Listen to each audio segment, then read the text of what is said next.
I never thought refusing a glass of champagne at a birthday party could ignite $1 billion legal war. But as the office door slammed shut behind me, I knew one thing. They'd chosen the wrong person to make their sacrificial lamb. 7 years I'd been their living firewall, the architect of every line of code that kept their empire running.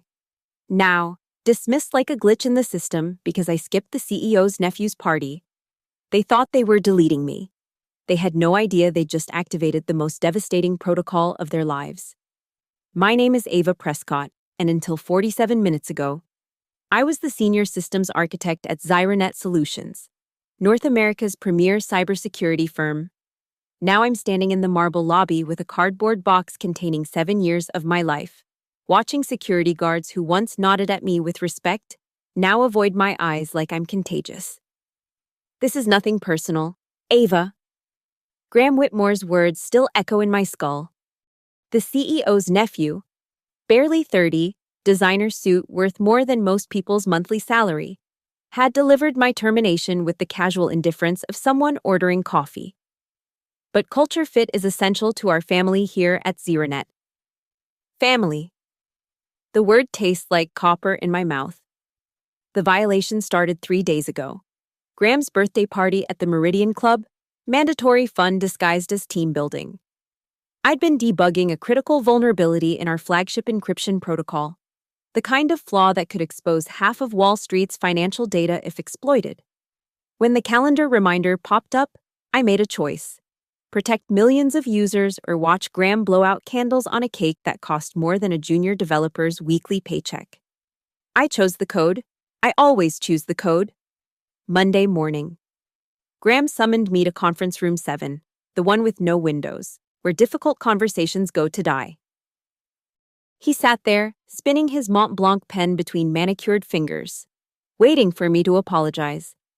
Instead, I explained the severity of the vulnerability I'd patched, how those 3 hours had prevented a potential catastrophe. Everyone else managed to attend, he said, not even pretending to listen. Even the janitorial staff. I saved the company from a potential. You embarrassed me. His mask slipped for just a second, revealing the petulant child beneath the executive veneer. My uncle built this company on loyalty, on showing up, on being part of the family. I wanted to remind him that I'd shown up every day for 7 years. Through acquisitions, layoffs, pivots, and crises, I'd built their entire security architecture from scratch. Transformed their amateur operation into something Fortune 500 companies trusted with their most sensitive data. My algorithms, my protocols. My sleepless nights had made Zyranet what it was. But Graham didn't care about any of that. He cared that his Instagram stories showed empty chairs at his VIP table. Clean out your desk, he said, already checking his phone. Security will escort you. Your access has been revoked, effective immediately. The walk to my office was a masterclass in corporate humiliation. Colleagues scattered like startled birds, suddenly fascinated by their screens. Marina from HR followed at a distance, clipboard clutched to her chest like a shield. Only James from the dev team met my eyes, his expression a mixture of shock and something else, warning, maybe. My workstation, where I'd spent more hours than I'd ever spent in my own apartment, was already powered down. The triple monitors that usually displayed cascading lines of code were black mirrors reflecting my stunned face. I packed mechanically, the succulent that had somehow survived on LED light and coffee fumes. My backup drives, already wiped by IT, no doubt. The photo from the Seoul conference where my presentation on adaptive firewall architecture had earned a standing ovation. 15 minutes, Marina chirped, hovering by the door like a nervous sparrow. I lifted the framed patent certificate from the wall, my name listed as primary inventor on Zyranet's core security framework. Marina stepped forward. That's company property. The patent? I kept my voice level, professional, with my name on it. Developed under company resources. She held out her hand. Legal will be in touch about your NDA obligations. I handed it over, memorizing the patent number one last time. US 10, 891, 247. They could take the paper, They couldn't take what was in my head. The elevator ride down felt like a descent into another life. 27 floors of diminishing altitude and increasing clarity. By the time the doors opened to the lobby, something had crystallized in my chest. Not anger exactly. More like the cold precision of a calculation completing itself. They thought they were removing a liability, cutting dead weight from their family. But families share DNA. And I'd written Zyronet's genetic code, every function, every protocol, every elegant solution to impossible problems. That was my signature in silicon and electricity. Graham Whitmore had just made the kind of mistake that only nepotism could produce. He'd fired the architect while living in the house she built. Standing on the sidewalk now. Manhattan towering around me like witnesses to my humiliation. I pull out my phone. One missed message from an unknown number, sent 3 minutes ago. They just activated the contingency. Coffee? L. Lucian Hart, the former strategy director who'd vanished last year after questioning the CEO's acquisition plans. The only executive who'd ever bothered to understand what I actually did. I text back a single word. When? The response is immediate. Oswald's. 10 p.m. Bring your employment contract. I flag down a cab, sliding the cardboard box onto the seat beside me. The driver glances in the mirror. Rough day? No, I say, surprising myself with a smile that feels like a blade being sharpened. It's about to get very interesting. The apartment feels smaller with the cardboard box taking up space on my kitchen counter. I pour myself a glass of wine, the good stuff I'd been saving for a celebration that now seems laughably naive, and start piecing together fragments of memory like debugging corrupted code. Lucian Hart. He'd joined Zyronet 2 years ago, brought in by the board to develop new market strategies. Unlike the other executives who treated the tech team like mysterious priests of an incomprehensible religion, Lucian actually listened. He'd spend hours in my office, learning about our architecture, asking questions that showed he understood the implications of what we'd built. You realize you've created something extraordinary here, he'd said once, studying the system diagrams papering my walls. This isn't just security software, it's digital DNA, unique, unreplicatable. Then, 13 months ago, he'd challenged the CEO's plan to sell a subsidiary to a Chinese firm. The next Monday, his office was empty. Official story. Pursuing other opportunities. The truth, whispered in break rooms and happy hours, was uglier. He'd found discrepancies in the books. Questions about IP ownership that made the board nervous. Before he left, he'd stopped by my office with a strange request. Ava, I need you to sign something. He'd produced a dense legal document. Call it insurance. Insurance against what? Against the possibility that intelligence and innovation aren't enough to protect you in a company run by nepotism and ego. He'd smiled, but his eyes were serious. You trust me? I did. Despite having no reason to. I trusted him more than anyone else in that glass tower. So I signed. Multiple documents, actually. Forms for something called Prescott Analytics, LLC. Established in Delaware. Intellectual property assignments. Transfer protocols with triggers I didn't fully understand. Keep your original employment contract, he'd said. The one from when you first joined, before the revisions. Why? Because buried in subsection 7.3.2, there's a clause about intellectual property reversion upon wrongful termination. They've tried to override it in subsequent contracts, but the original is still legally binding. I made sure of that. I'd thought he was paranoid.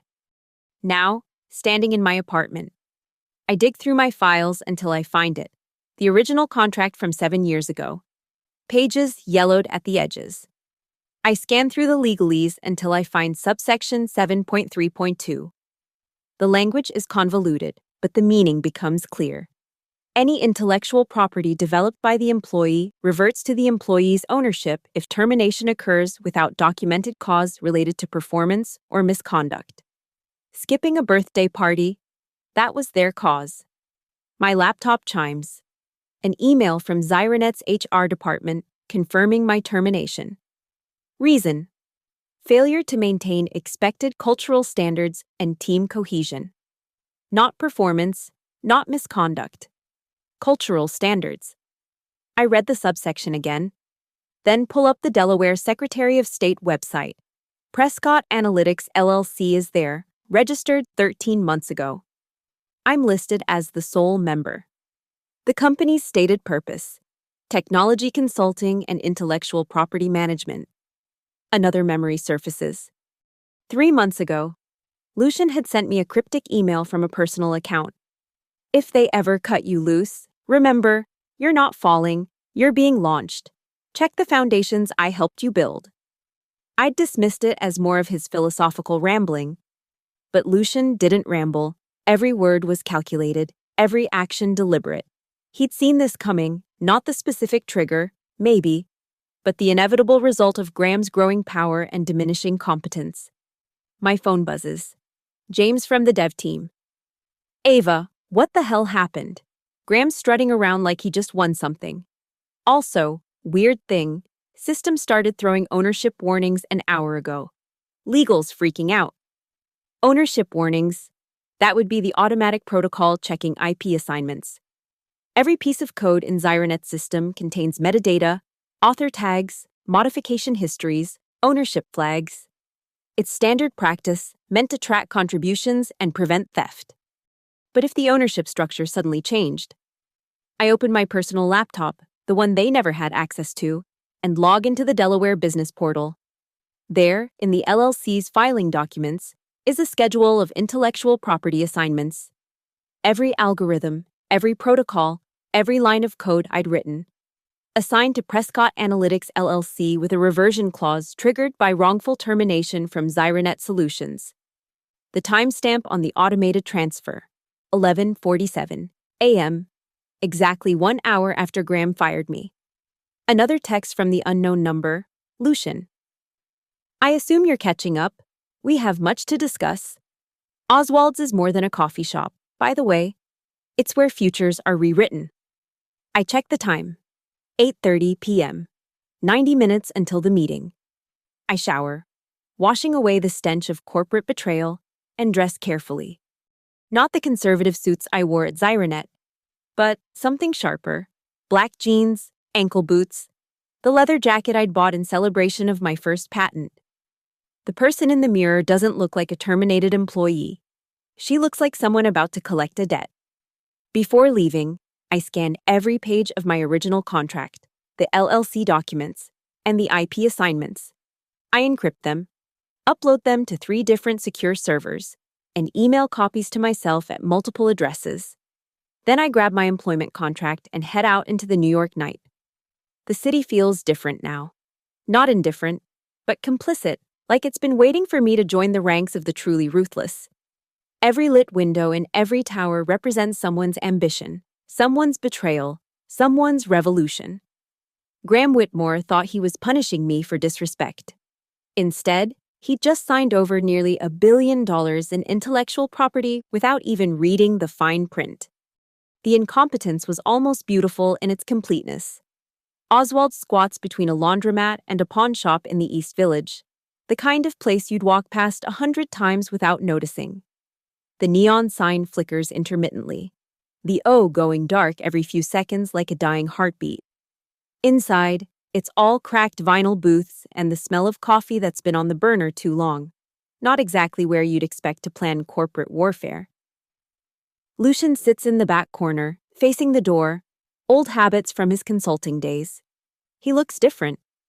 The corporate polish is gone, replaced by a 3-day beard and a worn Henley that makes him seem younger, or maybe just more honest.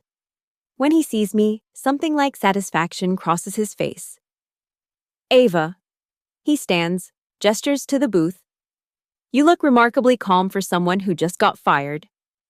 You look remarkably present for someone who disappeared 13 months ago. He laughs, a sharp sound that cuts through the ambient jazz. I didn't disappear. I was erased. There's a difference. The waitress, who looks old enough to have served beatniks in this same booth, brings coffee without being asked. Lucian waits until she's gone before sliding a folder across the scarred table. Everything you need to know about what you actually own. I open it. The first page is a valuation report from 3 weeks ago, before my termination. Xironet's core security framework, the architecture I built, valued at $940 million. The next pages detail every component, the adaptive firewall protocols, the encryption algorithms, the machine learning intrusion detection system. My life's work, itemized and priced. How? I ask. How did you know they'd fire me? I didn't know specifically, but Graham's been planning a power play for months. His uncle's getting older, thinking about succession. Graham needs a big win to prove he's not just another nepotism case. What better way than to restructure the technical team, bring in his own people, claim credit for innovations already in place? But the IP assignments, how is this legal? Lucian leans forward, and for the first time, I see the strategic mind that once terrified boardrooms. Because they got arrogant. When Xironet was starting out, they needed talent more than control. Your original contract was written to attract top engineers. It included provisions they'd never allow today. The IP reversion clause was their insurance that you'd stay. They never imagined they'd be stupid enough to fire you without cause. And Prescott Analytics? A perfectly legal Delaware LLC, established with you as sole owner. Every piece of code you wrote was simultaneously assigned to the LLC with a license back to Xironet, a license that only remains valid during your employment or if you leave voluntarily. The moment they terminated you without documented performance issues, that license evaporated. I flipped through more pages. Transfer confirmations, timestamp logs, certification from the U.S. Copyright Office. You did all this 13 months ago? I started the day I found out Graham was being groomed for succession. You weren't the only one I helped, but you were the most important. The others. They took buyouts, signed new contracts, let themselves be neutralized. But you? He smiles. You were always too focused on the code to play politics. I knew they'd eventually come for you. So what now? They'll sue the moment they realize what's happened. They already know. He pulls out his phone, shows me an email thread. Panic from legal, fury from the board. Graham's name, notably absent. Their system started failing authentication checks 2 hours ago. Nothing's broken, it just won't recognize Xironet as the authorized user anymore. Every function call is returning ownership errors. The beauty of it hits me. I built the system to be incorruptible, to verify ownership at every level. Now that same security has locked them out of their own infrastructure. They'll claim fraud, that you tricked me, with documents you signed, with an LLC you own, with contracts they drafted. Lucian shakes his head. I've been preparing for this moment for over a year. Every document is bulletproof. Every transfer is legitimate. They can spend millions on lawyers, but they can't change the fact that they fired you for missing a party. Why? I finally ask. Why did you do this for me? He's quiet for a moment, stirring sugar into his coffee with deliberate slowness. Because talent should matter more than bloodlines. Because I watched them steal credit for your innovations while treating you like replaceable hardware. And because... He meets my eyes. Because sometimes the best revenge is simply letting people face the consequences of their own stupidity. You could have warned me. Would you have believed me? Would you have prepared properly? Or would you have confronted them, given them time to maneuver? He shakes his head. You needed to be genuinely surprised. Your authentic reaction was crucial for the legal protection. My phone starts buzzing, calls from Xironet numbers I recognize, legal, the CEO, even Graham. I let them go to voicemail. They'll offer to buy it back, Lucian says. First, they'll threaten, then they'll negotiate. The board won't let Graham's ego tank a billion-dollar company. And if I don't sell? Then you own the most advanced cybersecurity framework in North America. You can license it to their competitors, start your own firm, or simply watch them try to rebuild from scratch, which would take years they don't have. I think about 7 years of 60-hour weeks, of being passed over for promotions that went to golf buddies, of building something extraordinary only to be treated as expendable. The coffee tastes bitter, but the future tastes like possibility. I need lawyers. Already arranged. Another business card appears. Christoph, Mange, and Associates. They specialize in intellectual property warfare. They're expecting your call tomorrow at 9. And you, what's your angle in this?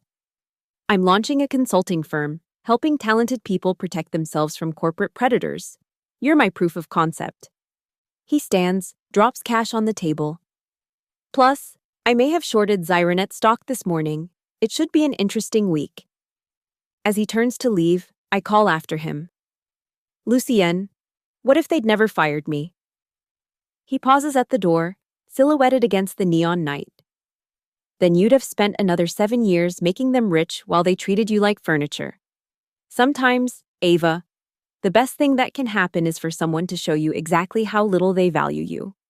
The door closes, leaving me alone with my coffee and my contracts. Outside, the city continues its relentless pulse. Tomorrow, Zyronet will wake up to find their digital infrastructure has a new owner. Graham wanted me to learn about consequences. Lesson learned. At 3:47 a.m., I execute the transfer. Not dramatically. Not with vengeance in my heart. Just with the same methodical precision I once used to patch their vulnerabilities. I sit at my kitchen table, laptop open, legal documents spread like tarot cards predicting corporate doom.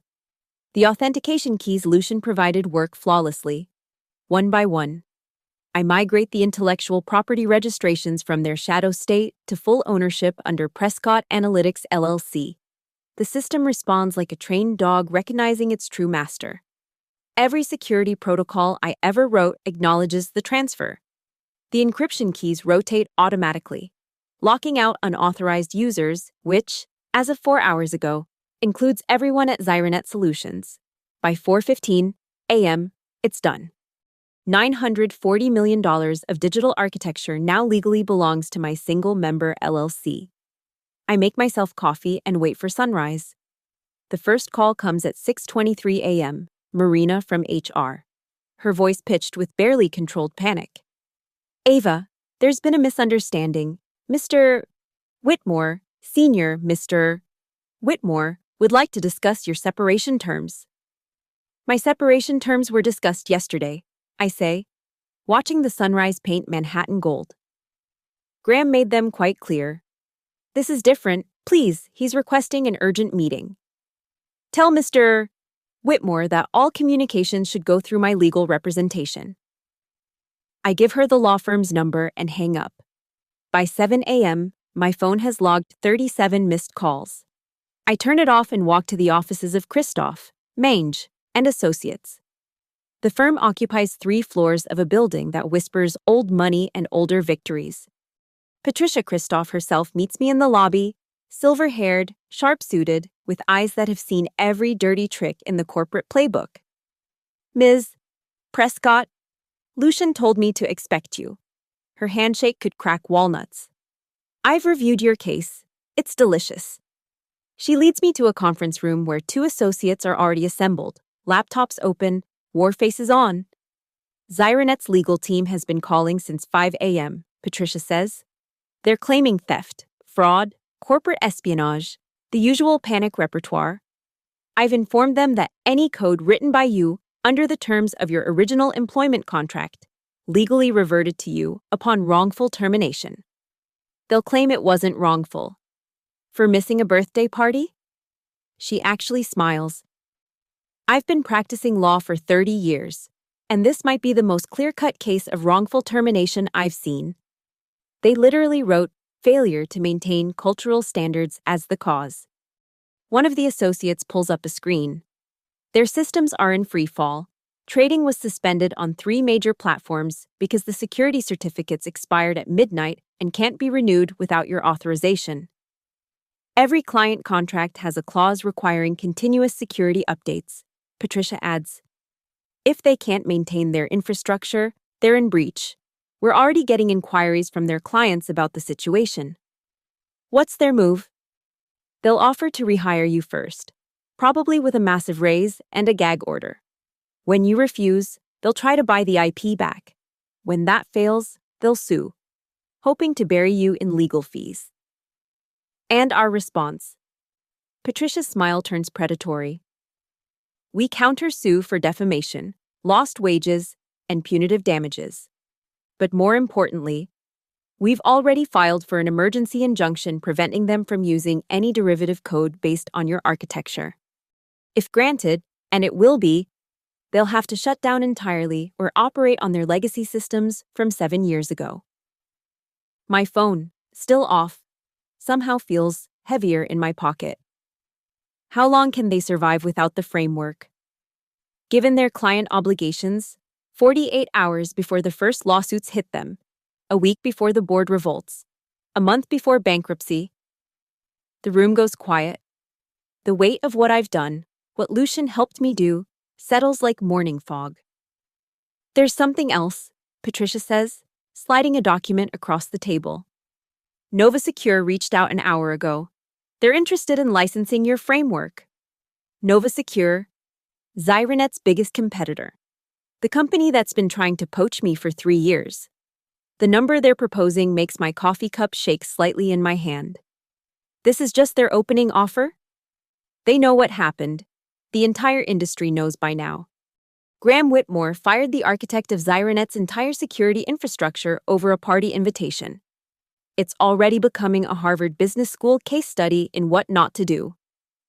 Another associate interrupts. Ma'am, urgent update. Zyronet's stock dropped 12% at market open. Trading's been halted. I think about Graham in his designer suit, spinning his Mont Blanc pen, so certain of his power. I wonder if he's spinning it now, or if his hands are too busy shaking. Set up the meeting with Nova Secure, I say. But first, I want to send Zyronet a licensing offer. Patricia raises an eyebrow. You want to license your own code back to them? For 48 hours, enough time for them to migrate their clients to alternative systems or negotiate permanent terms. The price is $1 million per hour. That's $48 million for 2 days. It's a bargain compared to bankruptcy, and it's 48 times Graham's annual salary. I want him to do that math. The associates type furiously. Patricia regards me with something approaching admiration.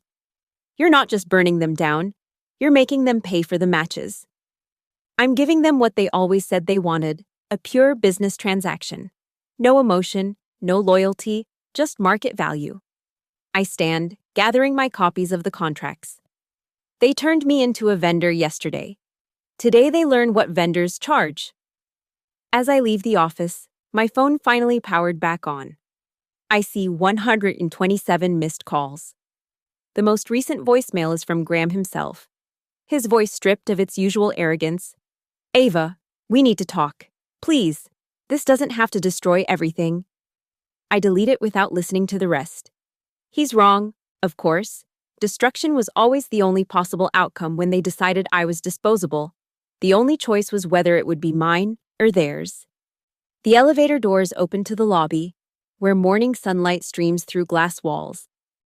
Somewhere across town, Zyronet servers are failing their authentication checks, refusing to recognize their former masters. Every error message is my signature, written in code they can no longer claim. They wanted me gone. They're about to learn what gone really costs. The footage reaches me through James, who risks his job to send it. Security camera video from Zyronet's main conference room. Timestamp 9:43 a.m. I watch it on my laptop from a coffee shop in Soho, far from the carnage unfolding in the financial district. The boardroom is chaos distilled into Armani suits and panic sweat. CEO Richard Whitmore, Graham's uncle, stands at the head of the table. His usual commanding presence crumbled into something desperate. Graham sits halfway down, no longer spinning his pen. He's gripping it like a lifeline, knuckles white, face the color of spoiled milk. The audio is muffled, but James has helpfully provided subtitles. $48 million. Richard's voice cracks. She wants $48 million for 2 days? It's extortion. Graham manages, though his voice lacks conviction. It's the market rate for preventing corporate suicide, snaps someone identified as board member Catherine Liu. which is what you've accomplished with your cultural standards. The chief legal officer stands, papers shaking in his hands. I've reviewed everything. The IP transfer is legitimate. The employment contract from 2017 is binding. We have no legal recourse that wouldn't take years to resolve. Years we don't have. Another board member interjects. Goldman Sachs is already threatening to pull their contract if we can't guarantee continuous security updates. That's $60 million annual. JP Morgan is asking questions. If we lose both, we're finished. Richard completes the sentence with the flat tone of a man watching his legacy dissolve. He turns to Graham. You fired our chief architect because she missed your birthday party? She was undermining team cohesion. She was maintaining the infrastructure that our entire company depends on. Richard's composure finally cracks. Do you understand what you've done? She doesn't just own our code, she owns our future. Every innovation, every competitive advantage, every reason clients choose us over Nova Secure. Catherine Liu pulls up her tablet. Nova Secure's stock is up 18% since market open. Word is they're in negotiations with Prescott Analytics for exclusive licensing. We can't let that happen, Graham says, desperation creeping into his voice. We'll match any offer. With what authority? Catherine's voice could freeze helium. You've demonstrated the judgment of a spoiled child. As of this moment, you're suspended pending a full board review. The video cuts to another angle. Graham standing, his face cycling through disbelief, anger, and finally, the dawning realization of complete defeat. You can't. Security will escort you out, Richard says without looking at his nephew. The same way you had them escort Ms. Prescott yesterday. Poetic, isn't it? I close the laptop as Graham is led from the room, his designer suit now looking like expensive armor that failed to protect him from his own stupidity. Patricia calls while I'm processing what I've just watched. Xironet accepted the 48-hour licensing terms. The payment hit your account 10 minutes ago. They're also requesting a meeting to discuss permanent arrangements. Who's requesting? Richard Whitmore personally. Graham has been removed from all decision-making positions. Apparently, there was a rather spectacular board meeting this morning. I know, I saw it. She doesn't ask how. Nova Secure has also increased their offer. They're proposing $320 million for exclusive rights, with performance bonuses that could reach $500 million over 3 years. The number should feel unreal, but it doesn't. It feels like mathematics finally adding up correctly. 7 years of innovation, properly valued. There's more, Patricia continues. 3 Xironet board members have reached out privately.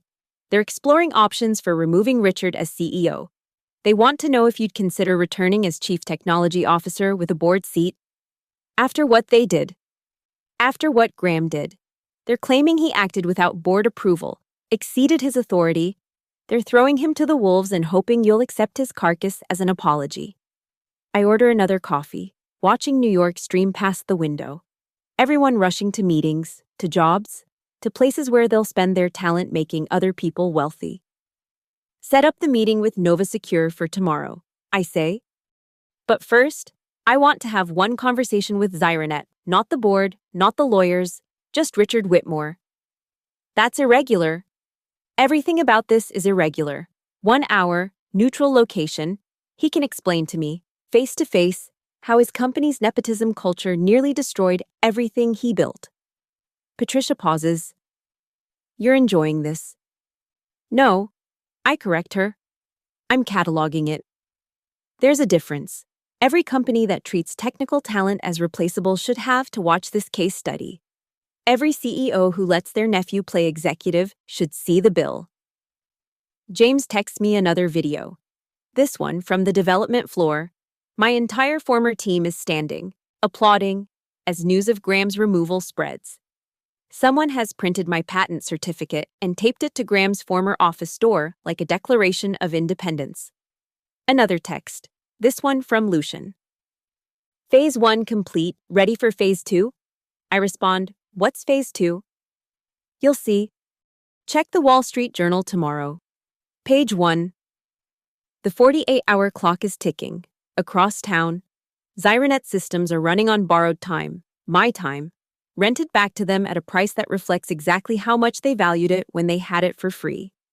Every authentication check, every security protocol, every line of code is executing under a temporary license that expires in 47 hours and counting. Richard Whitmore built an empire on the foundation of other people's brilliance. Graham tried to inherit it by disposing of that brilliance. Tomorrow, they'll learn the difference between owning a company and owning the technology that makes it possible. The paperwork says Zyranet Solutions is worth $2 billion. The reality, which they're about to discover, is that without my architecture, they're worth exactly what Graham's judgment proved to be: nothing. The city continues its relentless motion outside the coffee shop window. Somewhere in a boardroom, lawyers are calculating the cost of arrogance. Somewhere else, Graham is learning that uncle's love has a price limit.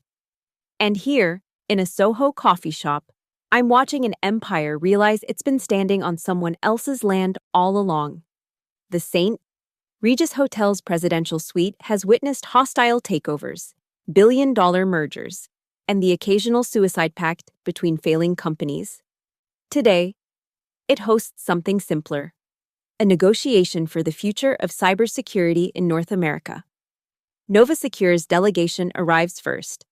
CEO Marcus Chen, no relation to anyone named Chen from my past, leads a team of 6 executives, each radiating the kind of confidence that comes from knowing they're about to acquire their competitor's heart. They set up on one side of the mahogany conference table like a judicial panel. I arrive alone, carrying nothing but my laptop and the knowledge that I hold every card worth playing. Ms. Prescott. Marcus stands, extending his hand. His grip is firm but not aggressive, the handshake of someone who doesn't need to prove their power. We've been hoping to work with you for years, though we didn't imagine it would happen quite like this. Neither did Zyranet, I reply. Taking my seat across from their assembled force, the head of NovaSecure's tech division, Sarah Kim, pulls up a holographic display showing my architecture's specifications. We've run preliminary analyses. Your framework is 3 generations ahead of anything currently on the market. The adaptive response protocols alone would give us a 5-year advantage. 7 years, I correct. The machine learning components I developed last year but never implemented at Zyranet would extend that gap. Eyes widen around the table. Marcus leans forward. Components they don't have? Components they never knew existed. I maintained a separate development environment for innovations I knew they'd either misunderstand or misuse. Graham's birthday party did me a favor. He freed me to implement my complete vision. Their general counsel slides a document across the table.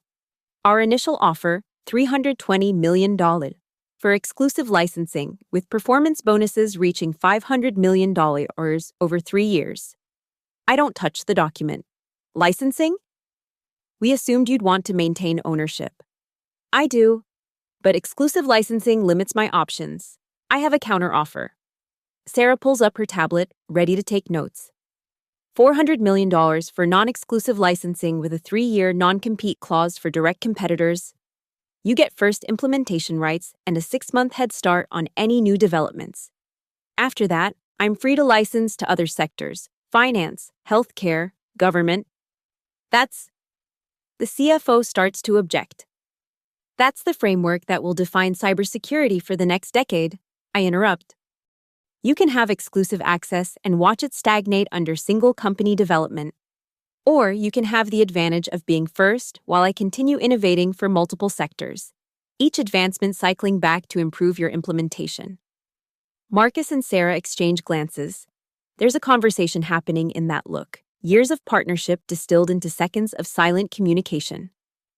We'll need performance guarantees, Marcus says. You'll get them. But I want something else in the deal. Name it. Any Zyranet employee who wants to jump ship gets automatic interviews at NovaSecure. They didn't create this situation, and they shouldn't suffer for Graham's incompetence. Sarah smiles. We were planning a recruitment drive anyway.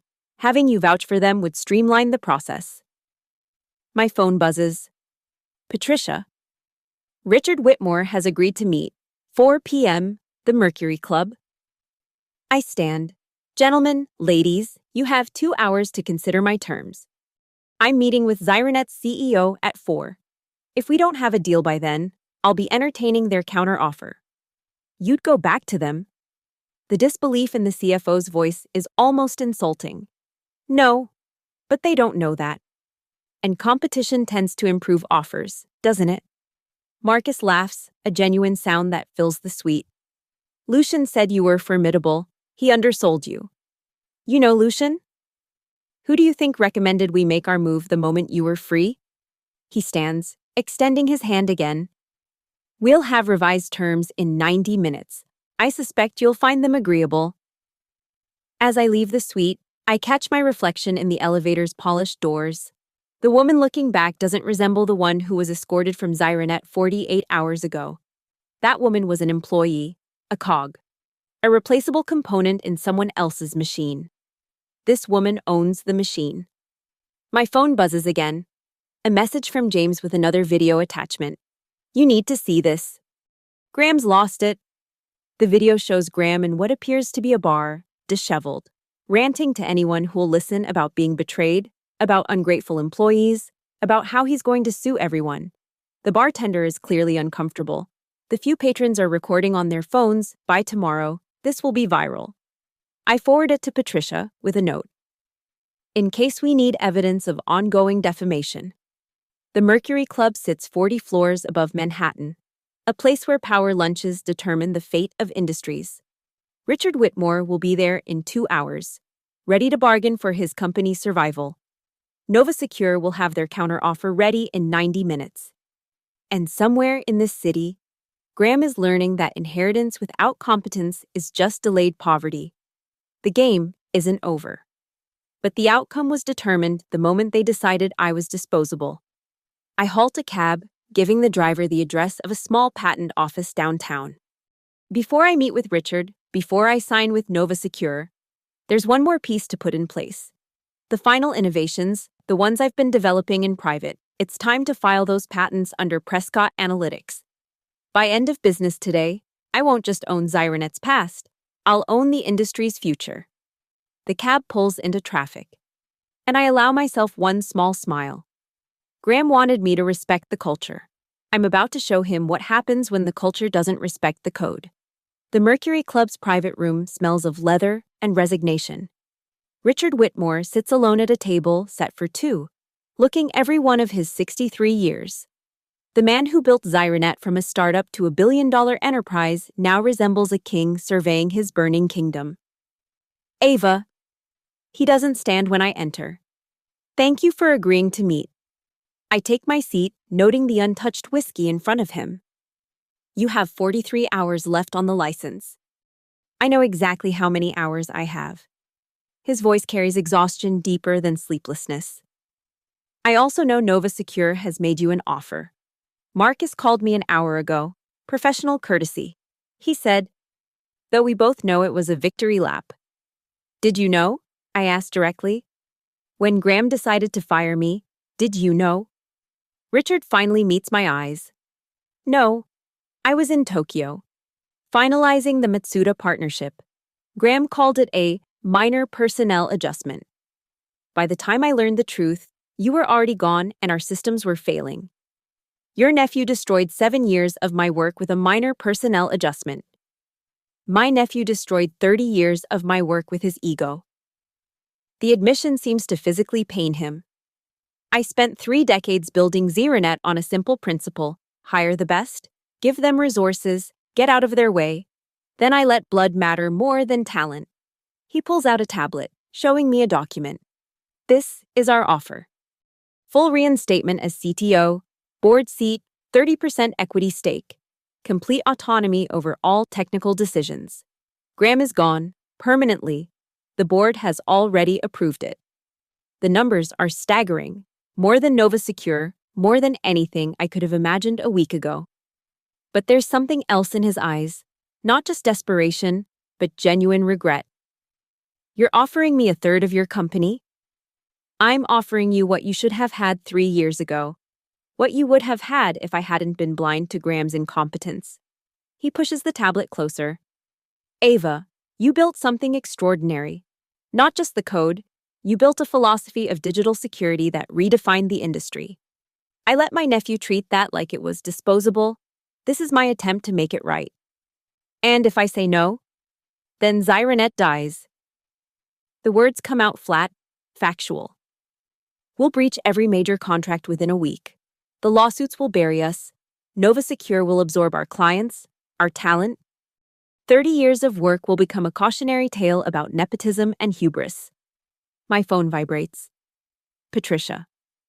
Nova Secure agreed to your terms. 400 meters plus bonuses. Documents ready. I look at Richard Whitmore, this titan of industry reduced to begging his former employee for survival. There's a poetic justice here that's almost painful to witness. I met with Nova Secure today, I tell him. They've agreed to my terms, 400 million plus performance bonuses. His face doesn't change. He expected this. And I'm going to take it. Now he flinches. Even if I match the money? Richard, this isn't about money anymore. I lean back, choosing my words carefully. When Graham fired me, he didn't just insult me. He revealed Zyranet's true culture. One where talent is expendable, where innovation takes a backseat to ego, where showing up to a party matters more than protecting client data. That's exactly what it is. Graham didn't develop in a vacuum. He learned that behavior was acceptable because the environment allowed it. How many other talented people has Zyranet lost because they didn't play the social game? How many innovations died because they came from the wrong person? Richard's silence is answer enough. I'll make you a different offer. I continue. I'll license the existing framework to Zyranet for 5 years at market rate, $50 million annually. That gives you time to develop your own architecture or find another solution. Your clients stay protected. Your contracts remain intact. Your company survives. But not thrives.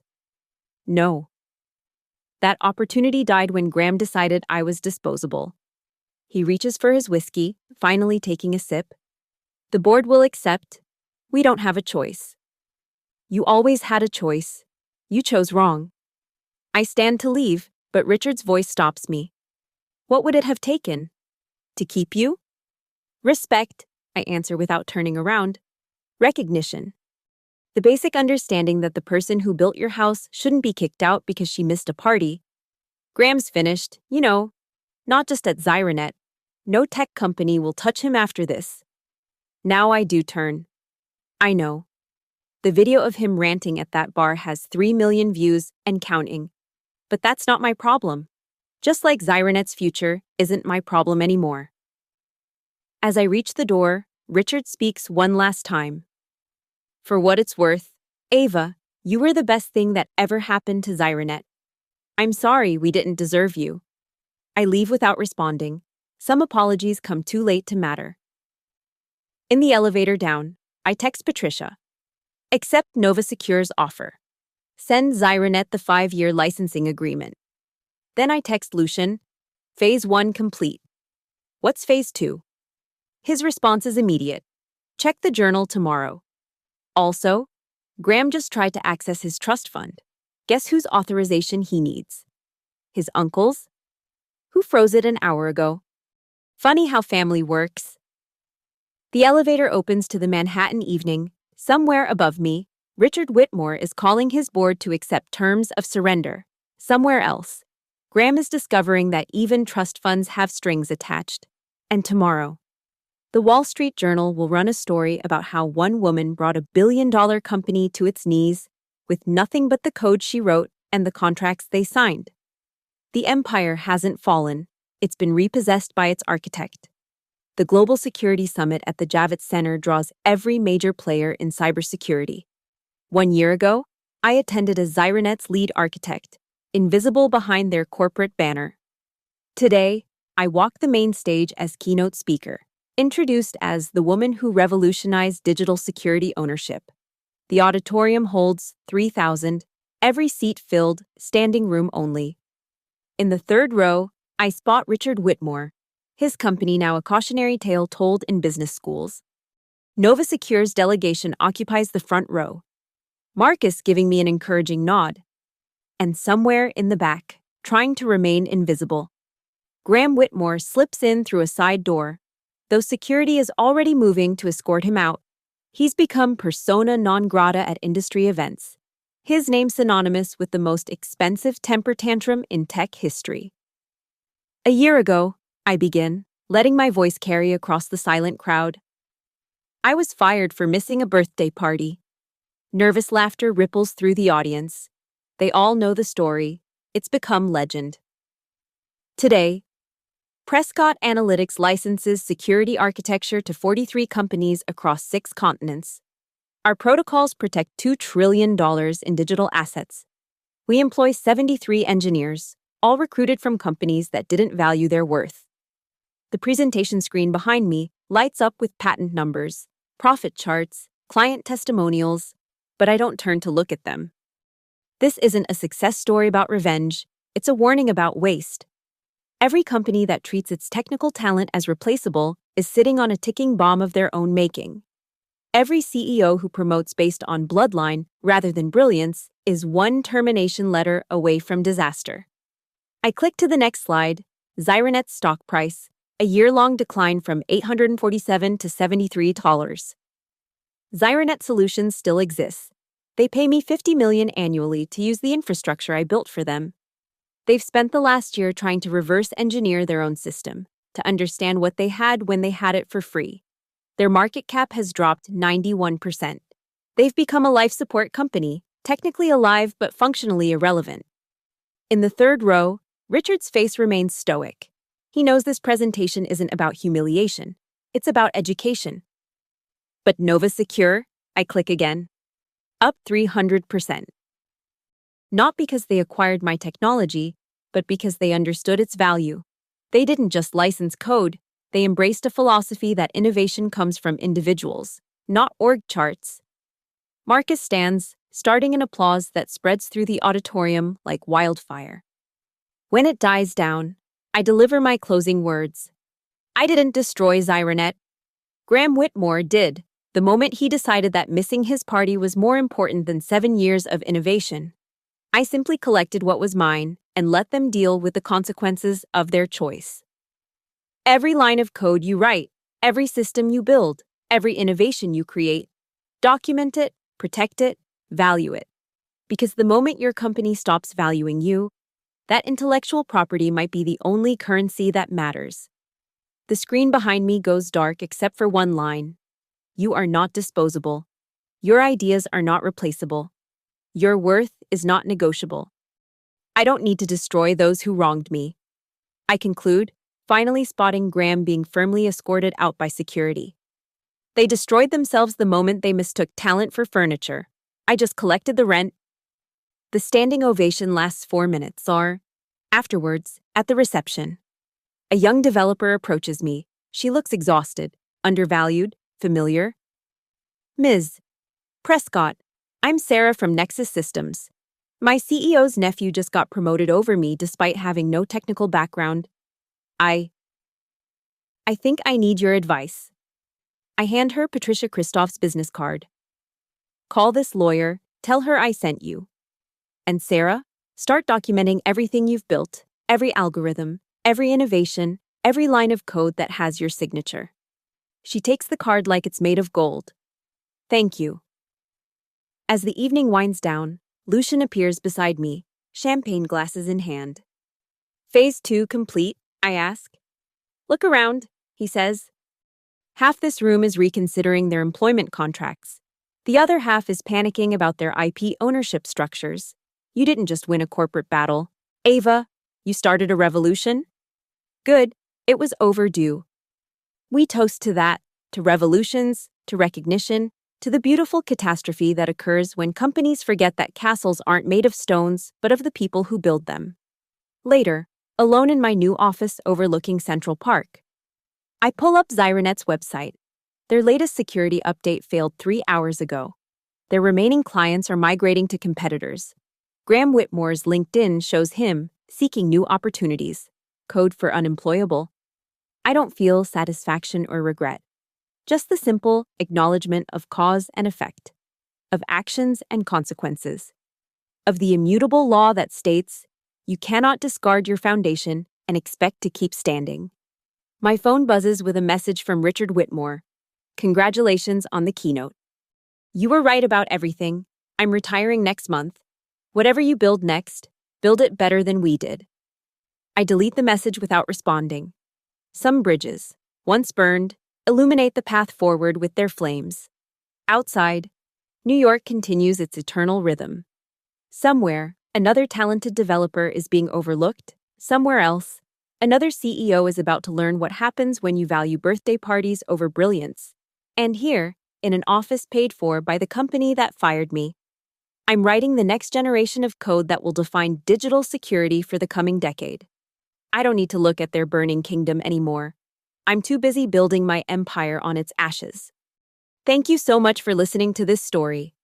I'd love to know where you're enjoying this tale from. Leave a comment below and let's connect. If you found this story engaging, please subscribe to the channel for more revenge stories and share your thoughts about Ava's journey. What would you have done in her position? Your perspectives make these stories even richer. Until next time, remember, know your worth and never let anyone treat you as disposable.